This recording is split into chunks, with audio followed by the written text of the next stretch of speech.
Rayalaseema lift irrigation పనులను ఆపేయాలి అని అంటూ ఏకంగా తెలంగాణ ముఖ్యమంత్రి గారు అసెంబ్లీలో క్లోజ్ డోర్ మీటింగ్లో తాను అడిగానని, తన మీద గౌరవంతో చంద్రబాబు గారు ప్రాజెక్టును ఆపేశారు అని ఏకంగా తెలంగాణ ముఖ్యమంత్రి తెలంగాణ నిండు అసెంబ్లీ సభలో వాళ్ళ రిలేషన్షిప్ గురించి, చంద్రబాబు నాయుడు గారు రాష్ట్రాన్ని ఎలా అమ్మకానికి పెట్టారు అన్న వాస్తవాల గురించి ఏకంగా రేవంత్ రెడ్డి గారు అన్న మాటలు.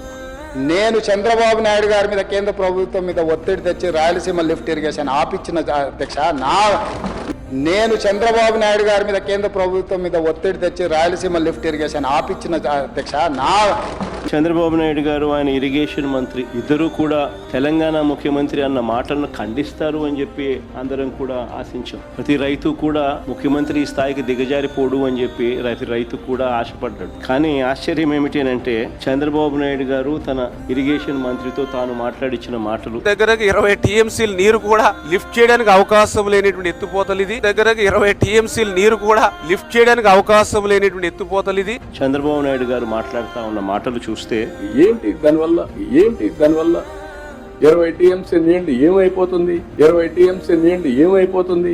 రాయలసీమ లిఫ్ట్ ఇరిగేషన్ స్కీమ్ అవసరం లేదు అంటూ వీళ్ళు మాట్లాడుతా ఉన్న మాటలు చూస్తే రేవంత్ రెడ్డితో చంద్రబాబు నాయుడు గారికి ఉన్న రహస్య ఒప్పందానికి అధికార ముద్ర వేసినట్టే. కరెక్ట్ గా రేవంత్ రెడ్డి కూడా ఇదే మాట్లాడాడు. చంద్రబాబు నాయుడు కూడా ఆయన మంత్రి కూడా రాయలసీమ లిఫ్ట్ అవసరం లేదు అని అంటూ చంద్రబాబు నాయుడు బరి తెగించి మాట్లాడడం కూడా వాళ్ళిద్దరి మధ్య జరిగిన ఒప్పందానికి ఆమోద ముద్ర వేసినట్టే, అధికార ముద్ర వేసినట్టే.